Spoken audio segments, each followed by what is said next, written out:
The final thing we're going to talk about pertaining to jQuery selectors is some additional flexibility when it comes to selecting DOM nodes. There's going to be times where you want to select some nodes based on the text they contain, or the attribute starts with or ends with or contains different text. So to this point, we've only looked at how can you select tags based on a specific tag name, or how do you select based on ID or class name. There was a little bit of flexibility when it came to attribute selection, since you could say select for this or select based on this string, but you had to have that whole string. It wasn't starts with or ends with or those types of things. So let's take a look at a few different features of jQuery when it comes to selectors that you can apply to your programs. So the first one is the contains. Now, contains allows you to search a given element for specific text. So in this example, you'll notice that we're going to search for a div, but we don't just want all divs. We want to select a div where that particular div contains the text pluralsight somewhere in the text. It could start it, it could end it, it could be in the middle, doesn't really matter. Now, it is a case-sensitive search, so be aware of that, because I've beat my head against the wall for a few minutes figuring out that particular point before. But in this example, we have a div, we have export pluralsight training / div. Well, what that'll do is that would match this particular div. Now, if it's the only div that has the word pluralsight in it, then that's all that would be returned. The other divs would simply be ignored because, of course, they don't contain that text. So that can be very useful when you need it. Another one that's also very useful, I tend to work a lot with rows and columns, columnar data in line of business applications. And oftentimes you might want to highlight for either highlighting to make it easier to read or for some other purpose the different rows. Well, you could do a lot of this with CSS, but what if you want conditional highlighting? Based on this condition, highlight the even rows or the odd rows or whatever it may be. Well, fortunately, jQuery provides two really useful features, :odd and :even, that can be applied. Now, all rows are 0 base, so you have 0, 2, 4, 6, 8, that would be your even rows. And you have 1, 3, 5, 7, 9, and up, and that would be your odd rows. And simply by saying go find TRs and then doing :odd, that will return the set of odd rows, or vice versa, you could do even. Then you could apply styles or change the HTML of those or whatever it may be to do what your application requires. So I'll show an example of this in the demo in just a moment. Very, very useful though, and something that I find a good technique to know about.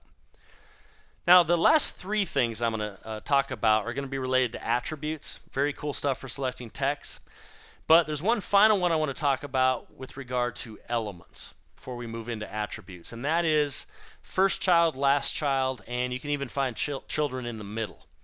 So there may be times when you want to find some spans, but you only want to highlight maybe the first child, if it's a span, throughout your entire page for whatever reason. Well, you'll notice in this particular example we're using yet another selector that we haven't seen to this point, where we're going to say go find all spans, but we want to filter it down to the first child.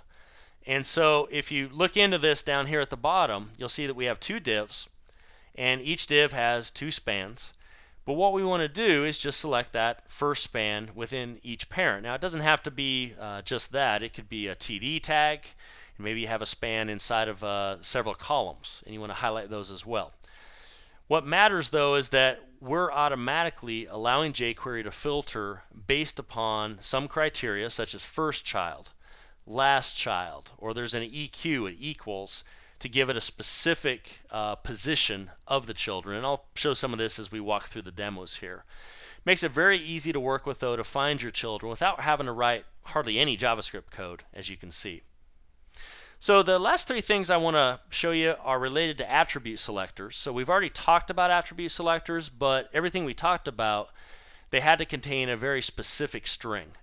So what I'm going to show you here is that you can select attribute based on attribute where the attribute starts with or ends with or contains a specific value. So here's the syntax. You'll do that kind of where clause, as I refer to it as, where the attribute name starts with. Now, this is the caret symbol, and if you've done regular expressions before, this will look pretty familiar. If you haven't, just use the caret symbol. So the caret symbol followed by an equals allows you to do this starts with. So the example shown here is we want to go find all inputs where the value of the input starts with events.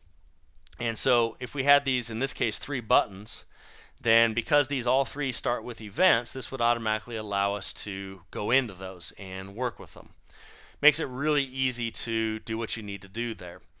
Likewise, we can go in and say, hey, I want to find where it ends with. So instead of using the caret, you can just go in and do the dollar.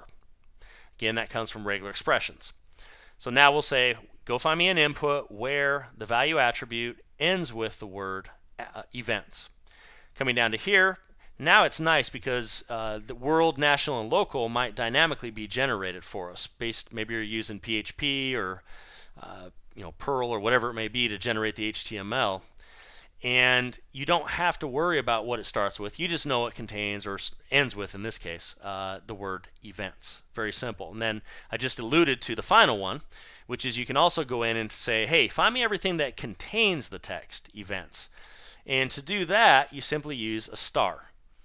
And so very similar, you say attribute value, or name of the attribute, star equals the value. So in this case, we want to find all the inputs where the value attribute contains the text events. So you'll notice in this example, we have world events, national events, local events. It would find all 3 of those and go ahead and return it. So that's an example of using contains outside of attributes with like divs. We looked at how you can do first child, last child, those types of things. And we also saw the odd and even functionality. That's really nice when you have a set of children. And I showed it with TRs.